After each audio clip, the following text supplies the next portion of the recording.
Hi, I'm Jana. I'm a personal trainer with GH Fitness, and I'm here today for Ski Gap. And we're just going to take you through some really simple exercises that you can do at home to get yourself ready and fit for the skiing season. So the first one we're going to start with is squats. These are really important for activating your quads, your glutes, your hamstrings, basically all of the main leg muscles that we use in skiing. You want to start with your feet about hip width apart, your feet parallel, and you want to think about sitting backwards so that you keep the weight in the heels and the knees tracking in line with the toes. So if you want to progress these, we're going to try single leg squats or pistol squats. The alignment is similar. You want to make sure that your knee tracks over your toe, one leg is lifted, and you're just sinking back.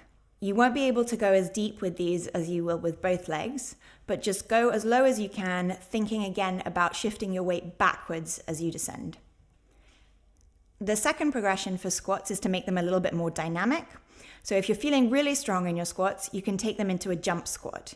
You just sink down and then you power through your legs and your glutes to jump back up into the air, land softly, bend the knees straight away and come straight back into your squat. Make sure when you're doing these that you're still keeping your knees tracking over your toes and that you're still sitting backwards when you land. So the second set of exercises also work on strengthening your glutes and your hamstrings. The first one we're going to start with is tree pose. So you want to stand on one leg, keep your knee slightly soft in the supporting leg. Raise the other leg and press the sole of the foot into the thigh, but also press the thigh into the sole of the foot so that you feel engagement between the two. Once you've found your stability, to make it a little bit more challenging, you can raise your arms up overhead. The second balance exercise is single leg Romanian deadlifts. So for this one, you want to grab something heavy, a book or a bag of flour, anything you've got lying around the house. Again, you're on one leg here, and you want to think about your back leg as being a little like a pendulum. So you keep the standing knee slightly soft, and you descend keeping the back leg straight until your body is almost in a T shape. Let the weight, whatever you're using, drop down to about knee height, and then squeeze the muscles in the back of the standing leg to stand back up. Don't go too low with these. You don't want to drop your chest too far down. Just think of bringing yourself to that T shape. The third exercise is going to be lunges. Again, these strengthen your major leg muscle groups, but they also mimic the movements that you're using in skiing. And they're important because they're working your legs unilaterally, so one by one rather than both together. With lunges, it's the same stance as the squats. Feet are hip width apart and parallel.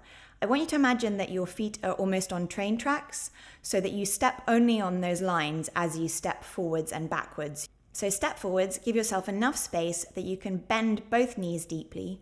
You want to make sure that your front knee stacks directly over your ankle, so you should still be able to see your toes, and then push through the heel of the front foot to stand back up. Ideally, you want both knees to be at 90-degree angles when you're at your lowest point. The first progression of these is to do split squats. So for this, you're going to need a slightly raised surface in the house. So here we're using a wall, but anything that you can put your back foot about a foot off the ground is going to work perfectly. So make sure the back leg is raised. Make sure that your stance is wide enough that when you descend into your lunge, your front knee doesn't come forwards of your ankle. So again, you want to be able to see your toes, and just sink as low as you can and then push through the legs to straighten. The second progression is to again make these a little bit more dynamic like we did with the squats. You can take these into a jump. Take it nice and slow to start with, and you just lunge down and then jump switch your legs in the air and land in a lunge on the other side. So to focus on core strength, we're going to look at plank poses. In your plank, you want to make sure that you feel like you're being stretched from the soles of your feet to the crown of your head. So your body is nice and long in one straight line. Draw your shoulders away from your ears, so you might need to slightly bend the elbows to feel this.